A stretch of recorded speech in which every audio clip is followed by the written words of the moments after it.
A pounding headache, nausea, vomiting, light sensitivity.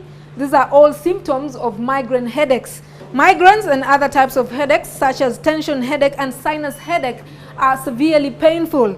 Headache remedies include pain relievers, but you must watch how you go about with the treatment. Dr. Marting Kugonza is here to help us understand better.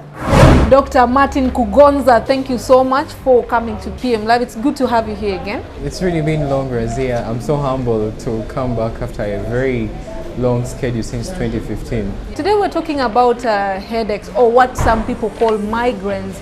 First of all, is there a difference between these terms, a migraine and a headache? Well, there is no certain difference about the two terms because one comes after the other. For a migraine, it was driven from a Greek word called hemicrania, which means half skull.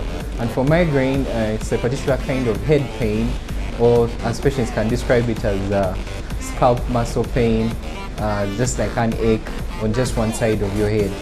And then that word hemicrania, half skull, was narrowed down by the Latin, and then they called it hemigrania.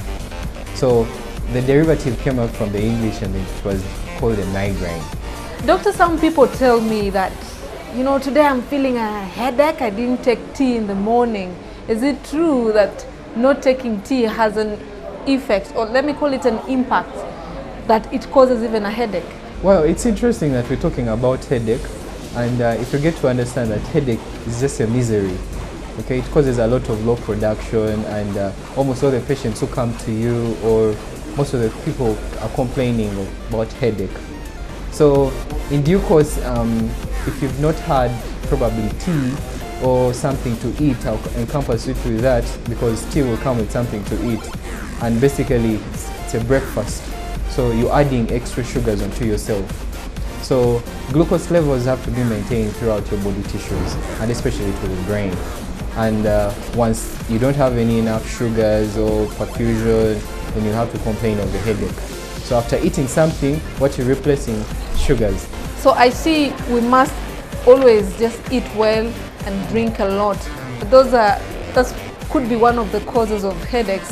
How about the other general causes of a headache? It's as well understandable that headache can come because of so many other ways. But specifically for migraine, there is no certain cause that we shall point at this. The cause is not yet known, but we have triggers. We have a mnemonic. It's called chocolate. So chocolate stands for cheese. It stands for alcohol. It will stand for exercises. It will stand for anxiety.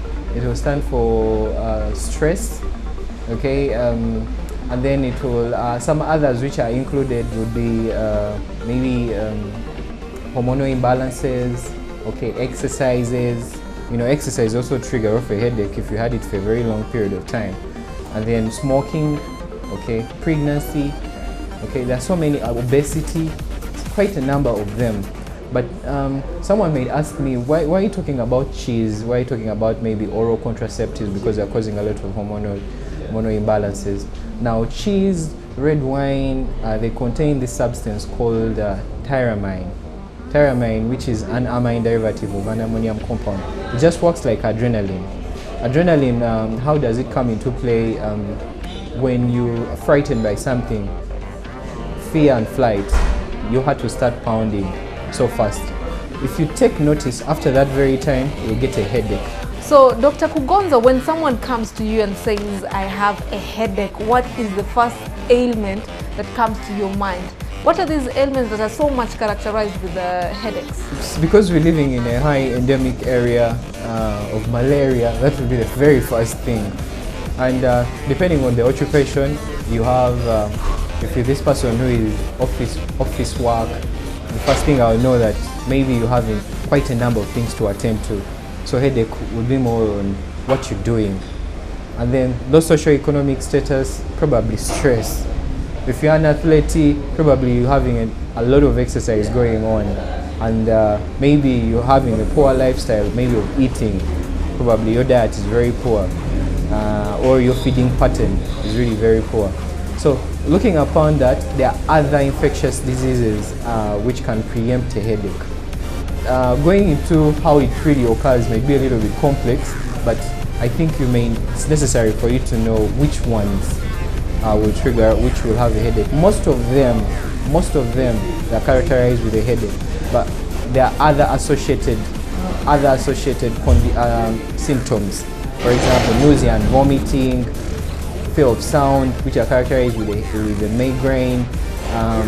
Then it could be a fever, in case someone has maybe something going wrong, maybe with the brain, probably could be also altered mental status.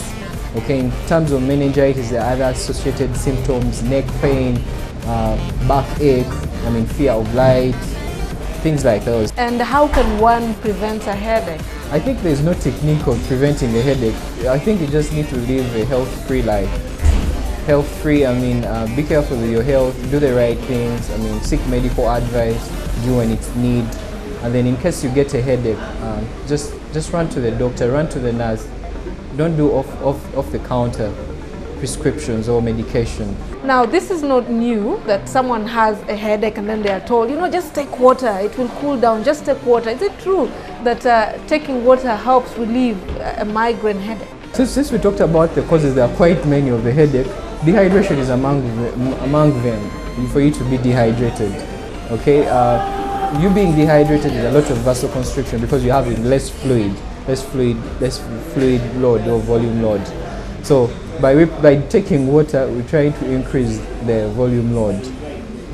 So when we increase the volume load, probably we expect there to be vasodilatation. So someone will encourage you to take water because maybe has been dehydrated. So when you take water, it could be a remedy of you feasting or something. But ideally, if you also ate something and drank water, it would be more helpful. So just to sum this up, what is the worst case scenario for someone who is suffering from headache? Worst case scenario, maybe someone dying of a headache. What would be the due cause? Okay, if you had this headache which is pulsating and continuous with a rapid onset, we don't know what's happening. Okay, since it's a neurological condition, it's a condition which is dealing with your brain, probably the whole central nervous system. In cases of a persistent headache, recurrent, rapid onset, we believe that intracranial vessels can easily rupture. In case when they rupture, they bleed, and then that is termed as a stroke. It's a particular type of stroke which is called a hemorrhagic stroke. So one can go either into coma because of that, or can easily pass on because of that. Dr. Marting Kugonza, thank you so much for those brilliant insights on migraine headaches. You're welcome. I think I'll be able to come back this time. The good and bad stories of the day. Of course, the wacky for today goes to migraine headaches. Anyone suffering one spends their time even cursing, but the good news is it can be prevented, managed, and even treated. And the dop goes to the IHK inaugural lecture. We always applaud efforts to better the quality of education, and also the graduates universities are churning out. The streets is watching. You are watching PM Live. For Connect, Dr. Marting Kugonza has already answered your concerns about migraine headaches, but here are some of those questions that you put up.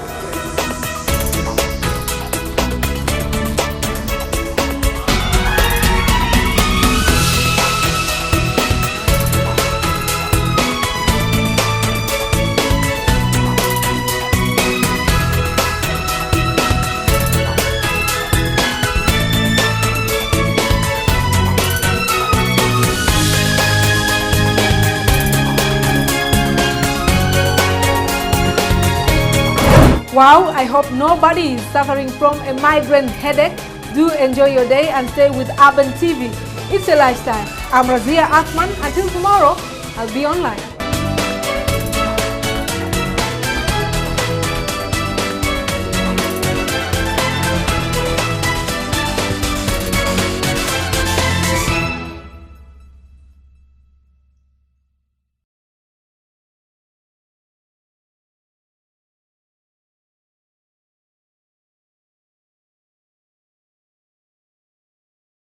PM Live. was brought to you by GIIT. For more information, visit us at Haruna Towers in Wandige Kubiri on Bomba Road, or contact the principal on 0702-516-354 or the director on 0776-945-602, or you can visit us on our website on www.giit.se.ug.